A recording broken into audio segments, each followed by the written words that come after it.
A presidenta da Deputación de Pontevedra pidelle da Xunta que a Administración Autonómica axilice a tramitación dos ERTE derivados da crise do coronavirus. A través dunha carta remitida ao xefe do Executivo galego, Carmela Silva reclama a Feijóo que revogue a orde da Xunta que duplica o tempo necesario de 5 a 10 días para resolver e notificar estes procedementos. Que aprobe unha nova orden e que non se dupliquen os días de tramitación dos ERTEs en Galicia, que se cumpla o decreto aprobado polo Goberno de España e que se tramiten en 5 días e que se non hai recursos humanos, telemáticos ou materiais que se contraten, porque a xente ten que recibir os recursos do ERTE.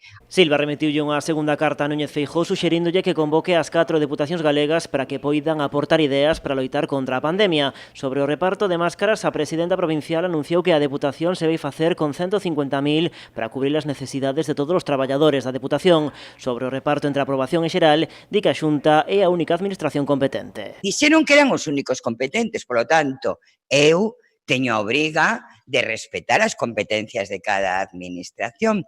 Certamente, pois non foron capaces de facelo. Por eso a Deputación lles dixo, oye, nós temos unha enorme capacidade de poder axudar a ese reparto de material de protección.